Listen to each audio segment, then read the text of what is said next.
आज हम जो टॉपिक पढ़ने वाले हैं वो है laser beam machining. Laser beam machining क्या है? एक नॉन ट्रेडिशनल मशीनिंग प्रोसेस है और नॉन ट्रेडिशनल मशीनिंग में हमने कई सारे क्लासिफिकेशन पढ़े थे।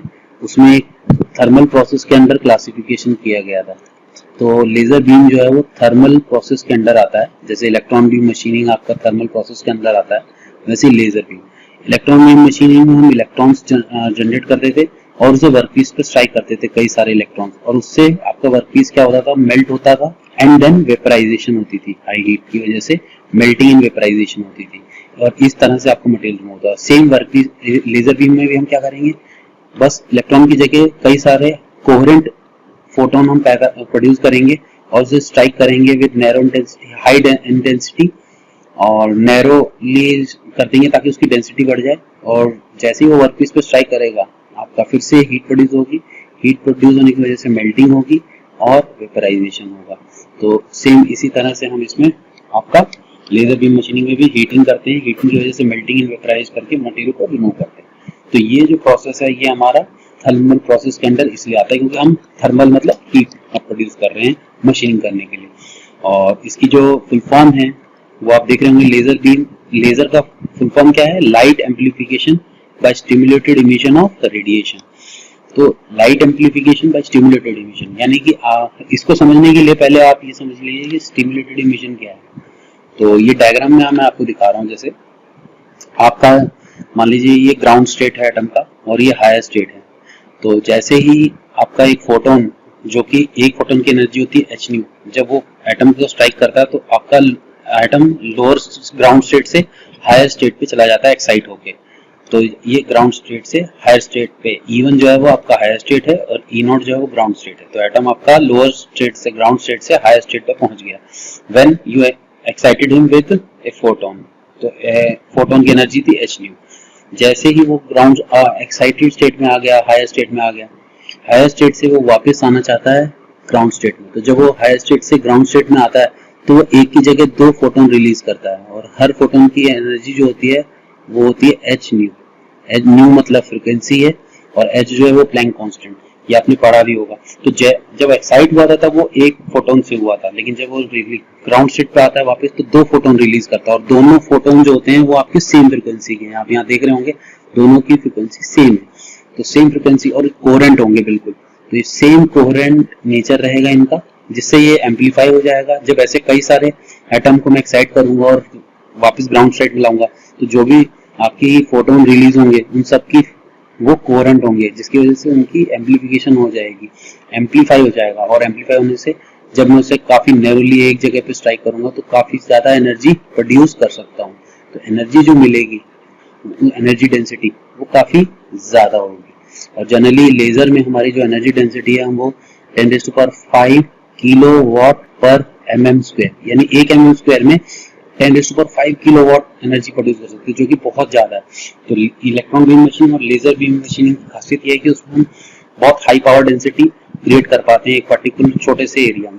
और ये स्टिमुलेटेड इमिशन कहलाता है कि ग्राउंड स्टेट से ऊपर एक्साइटेड स्टेट में जाना, हायर स्टेट में जाना, और हायर स्टेट से ग्राउंड स्टेट में आते वक्त फोटोन रिलीज करना और डबल द फोटोन, जिससे आप जब एक फोटोन से स्ट्राइक होकर एक्साइट गया था तो आते वक्त ग्राउंड स्टेट पे एटम आपका दो फोटोन रिलीज करेगा। तो इसे हम स्टिमुलेटेड इमिशन कहते हैं। अब इसी स्टिमुलेटेड इमिशन को यूज करते हुए हम एम्प्लीफिकेशन करते हैं और उस लाइट को यूज करते हैं थर्मल हीट प्रोड्यूस करने के लिए, ताकि आपका वर्कपीस मेल्ट और वेपराइज हो सके और उससे मटेरियल कट सके।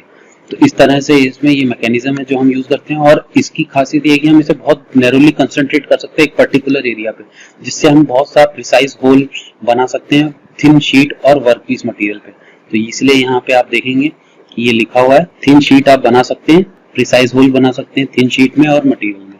ठीक है, और आगे देखते हैं। तो इसमें बहुत सारे लेजर हम पढ़ेंगे कि कौन कौन से मैकेनिज्म मैंने आपको तो बताया, और इसको और डिटेल में इसकी वर्किंग बताने के लिए मैं आपको बता दूंगा। ये दो तरह के हमारे लेजर रहते हैं। एक होता है सॉलिड स्टेट वाला, सॉलिड स्टेट लेजर। एक होता है आपका गैस स्टेट लेजर। ठीक है, गैस स्टेट लेजर। कुछ सेमीकंडक्टर टाइप भी होते हैं, वो भी है, लेकिन हम फिलहाल यहाँ पे दो ही चीज देखेंगे, सॉलिड स्टेट लेजर और गैसियस स्टेट। जो रूबी लेजर है वो आपका सॉलिड स्टेट में आता है, सॉलिड स्टेट की क्लासिफिकेशन में, उसको हम स्टडी करेंगे। और एक है एनडीआई ग्लास लेजर, फिर है नियोडियम आपका इट्रियम एल्यूमिनियम गार्नेट लेजर, एनडीएक बोलते हैं इसे, जनरली इसी नाम से फेमस है ये एनडीएक। इसका फुल फॉर्म वैसे जानने के लिए आपको मैंने लिख दिया यहाँ पे, neodymium yttrium aluminium garnet laser. ये गैसियस लेजर है, gas laser, helium neon laser, argon laser, CO2 laser, ये सारे आपके गैसियस स्टेट के अंदर आते हैं। तो हम एक एग्जांपल सॉलिड स्टेट वाला करेंगे और एक गैसियस स्टेट का, तो उसको समझाने के लिए मैं आपको चलता हूँ। स्टिमुलेटेड इमिशन तो आप समझ चुके हैं, एक हल्का सा मैं एग्जांपल दिखा देता हूँ आपको। इस तरह से इसका कंटेनर रहेगा, ठीक है, ये कंटेनर रहेगा एक लेजर का, जिसमें आप ये पोर्शन देख रहे हैं, ये एक एंड जो है वो टोटली रिफ्लेक्टेड मिरर लगा हुआ है और एक साइड जो है वो पार्शियली रिफ्लेक्टेड मिरर लगा हुआ है, और इसके अंदर हमने जो एटम्स हैं वो फिल करके रखे हैं। अब जैसे ही मैं इसमें फोटोन एक स्ट्राइक करूंगा हाई इंटेंसिटी लाइट से, तो उसकी फोटोन से वो एटम जो है एक्साइट हो जाएगा। मान लीजिए वो एटम ये एक्साइट हो जाएगा, तो ये आपस में क्या करेगा, ये फिर से अपने में से एनर्जी, जब वो ग्राउंड स्टेट में आएगा तो दो फोटोन रिलीज करेगा, फिर से वो फोटोन जाके टकराएंगे अलग अलग मटेरियल एटम्स के साथ, तो वो एटम फिर से एक्साइट होगा, फिर वो ग्राउंड स्टेट में आएगा तो फिर से वो 2 फोटोन रिलीज करेगा, फिर वो 2 फोटोन फिर से दूसरे एटम्स को जाकर स्ट्राइक करेंगे, वो एटम अलग अलग इस तरह से आगे बढ़ते जाएंगे अपने, जैसे ही वो ग्राउंड एक्साइट होंगे और ग्राउंड स्टेट में आएंगे, वो हर एक एटम 2-2 आपके फोटोन रिलीज करता जाएगा, और इस तरह से फिर वो 2 फोटोन जाके दूसरे एटम के साथ स्ट्राइक करेंगे, और वो फिर से वो सेम एटम फिर से वापस एक्साइट होकर ग्राउंड स्टेट में आएगा, फोटोन रिलीज करेगा, फिर वो 2 फोटोन पैदा करेगा। तो इस तरह से बढ़ती जाएगा, और धीरे धीरे क्या होगा, आपको ये कई सारे एटम्स एक्साइटेड स्टेट में आने के बाद, ग्राउंड स्टेट में आने के बाद, एक्साइटेड स्टेट से ग्राउंड स्टेट में आते हो एनर्जी रिलीज करेंगे और फोटोन रिलीज करेंगे, और वो फोटोन सारी की सारी मोनोक्रोमेटिक होंगी और कोहेरेंट होंगी। Monochromatic and it will be coherent in nature. तो कोहेरेंट होने की वजह से क्या होगा, कोहेरेंट होंगी, जिसकी वजह से क्या होगा, आपका एम्पलीट्यूड ऑफ फ्रीक्वेंसीज बिल्कुल मैच करेगा उनका विद स्पेस एंड टाइम। तो इस तरह से हमारे कई सारे एटम जो हैं वो एक्साइट होकर ग्राउंड स्टेट में आने के बाद बहुत सारी फोटोन रिलीज करेंगे, और वो कई सारे फोटोन फिर रैंडमली होंगे, इधर भी जाएंगे, ग्लास में भी लगेंगे, इस ग्लास कंटेनर के साइड वॉल्स में, इस तरह से कुछ यहाँ आएंगे, जो यहाँ इस साइड लेफ्ट साइड में आएंगे वो वापस रिफ्लेक्ट बैक हो जाएंगे, क्योंकि ये एंड जो है आपका, ये वाला एंड जो है वो आपका टोटली रिफ्लेक्टेड मिरर है। और लेकिन अगर रैंडमली इस साइड में आएंगे, ग्लास ट्यूब के साथ लगेंगे, तो फिर से वापस रिफ्लेक्ट होंगे और फिर आपस में इस तरह से स्ट्राइक होते जाएंगे। लास्ट में अल्टीमेटली जिनकी डायरेक्शन इस तरफ आ जाएगी, राइट साइड की तरफ, वो पार्शियली रिफ्लेक्टेड होने की वजह से, जनरली ये 80% पार्शियली रिफ्लेक्टिव रहता है, यानी कि 80% आपका जो डेंसिटी फोटोन्स है वो रिलीज हो जाएंगे, बाकी 20% अंदर रहेंगे, क्योंकि वो 20% वापस इसलिए चाहिए ताकि वो फिर से फर्दर कैरी ऑन करके रखें प्रोसेस को, अंदर फिर से स्ट्राइकिंग करके फिर से coherent beam of light produce कर सकें। तो ये जो लाइट है एक टाइम के लिए जाएगी, फिर बाद में दोबारा भी चाहिए, इसलिए वो 20% वापस चली जाती है। अब ये जो पार्शियली रिफ्लेक्टिव इसलिए रखा जाता है ये इधर मिरर इस साइड का एंड का, और इस तरह से हमें लेजर बीम जो है लाइट वो मिलती है, और यही जाके जब वर्कपीस पे स्ट्राइक करेगी, यहाँ वर्कपीस रख देंगे उस पे जाके स्ट्राइक करेगी, तो मेल्टिंग इन वेपराइजेशन होगा और मटेरियल आपका मशीन हो जाएगा। तो ये एक तरीका है इसका मटेरियल को मेल्ट करने का। तो ये कैसे होता है एक्साइट, वो मैं आपको बता देता हूँ। ये जो कंटेनर है आप देख रहे हैं ग्लास का, ये इधर रखा हुआ है, देखिए, ठीक है, ये आपका पावर सप्लाई दिया हुआ है, पॉजिटिव टर्मिनल नेगेटिव टर्मिनल दिया हुआ है, ये रेड कलर की ट्यूब दिख रही है, ये आपकी फ्लैश लैंप है, ठीक है, और ये कंटेनर के अंदर है, ठीक है। इसको समझाने के लिए मैं ये भी बता देता हूँ आपको, जैसे ये तो ये क्या है, ये नीचे ये जो अंदर का पोर्शन है ये आपका वही है, रूबी रॉड है एक तरह से सॉल्ट, जिसके अंदर हम, ये मैं आपको बाद में बताऊंगा, ये इसके ऊपर फ्लैश ट्यूब लगा रखी है, ठीक है, ये रूबी रॉड रखा हुआ है। अभी हम जो कर रहे हैं ये सॉलिड स्टेट लेजर का है, ठीक है। तो रूबी रॉड है, रूबी रॉड जनरली क्रिस्टलाइन होता है एल्यूमिनियम ऑक्साइड का, इसका क्रिस्टलाइन होता है, या फिर सफायर का, तो इसका ये रूबी रॉड रहता है, और इसके अंदर इम्प्यूरिटी एटम से डोप किया जाता है इसको, ठीक है। ये इम्प्यूरिटी एटम किसका होता है, ये जनरली क्रोमियम ऑक्साइड का, ठीक है, क्रोमियम ऑक्साइड का हम उससे डोप करते हैं, तो ये इम्प्योरिटी उसके अंदर ऐड की जाती है रूबी रॉड के अंदर, और ये जनरली 0.05% रहती है, ठीक है। और ये ही क्रोमियम के एटम्स जो होते हैं वही एक्साइट होते हैं और वही आपके फोटोन रिलीज करते हैं। तो वो कैसे करते हैं वो हम थोड़ी देर में देखेंगे। और इसके ऊपर ये ट्यूब लगा रखी है स्फेरिकल, ऐसे हेलिकल शेप में इस तरह से कॉइल कर रखा है उसके ऊपर। अब होता क्या है, फ्लैश ट्यूब जो होती है वो जिनॉन फील्ड की होती है, जिनॉन फिल किया होता है इसके अंदर, ठीक है। तो ये जब हम इसे पावर सप्लाई देते हैं तो पावर का नेगेटिव टर्मिनल और पॉजिटिव टर्मिनल इस तरह से दोनों साइड से लगा होता है। तो ये मान लीजिए नेगेटिव है, ये पॉजिटिव। तो जैसे ही इसको पावर सप्लाई देंगे, कैपेसिटर वगैरह रहता है वो डिस्चार्ज करता है, जिसकी वजह से अभी जो इस ट्यूब के अंदर जिनॉन है वो high intensity light strike produce करती है। वो हाई इंटेंसिटी लाइट इस रूबी रॉड पे पड़ती है, और रूबी रॉड पे जो इसके अंदर इम्प्योरिटी से डोप किए गए हैं जो कि क्रोमियम ऑक्साइड, उसके क्रोमियम एटम वो क्या हो जाते हैं, एक्साइट हो जाते हैं। और एक्साइट होने के बाद वो फिर से ग्राउंड स्टेट में आते हैं तो फोटोन रिलीज करते हैं, और वो कंटिन्यूसली सेम प्रोसेस चलता रहता है। और थोड़े टाइम के बाद आपको बहुत जल्दी कई सारे कोहेरेंट बीम आपको प्रोड्यूस होती है, और वो रिफ्लेक्ट भी होती है एक साइड, और फिर लास्ट में एक राइट साइड में जो आपका पार्शली रिफ्लेक्टेड मिरर वहां से निकल के स्ट्राइक करती है वर्कपीस पे। तो इस तरह से काम करता है। तो वही चीज यहाँ पे दिखाई गई है। ये पावर सप्लाई है, ये आपका xenon power supply, positive negative terminal लगा दिया। ये जिनॉन फील्ड लैंप है, फ्लैश लैंप बोलते हैं, और इसके अंदर ये रखा हुआ आपका लेजर क्रिस्टल, जिसके अंदर आपने रूबी रॉड रखी हुई है।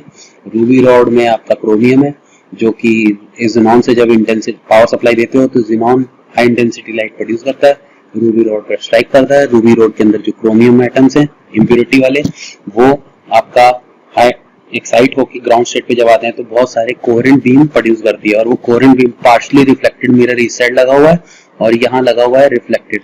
तो इस साइड तो कहीं से नहीं निकलेगा, यहाँ से वापस रिफ्लेक्ट बैक हो जाएगा, और ये लेफ्ट नीचे से फिर पार्शली रिफ्लेक्टिव के पास जब पहुंचेगा तो उधर से high intensity coherent beam light आपकी फोटोन की वो मिलती है, जिसके आगे हम लेंस लगाते हैं। और लेंस इसलिए लगाते हैं ताकि ये आपका कंसंट्रेट हो जाए।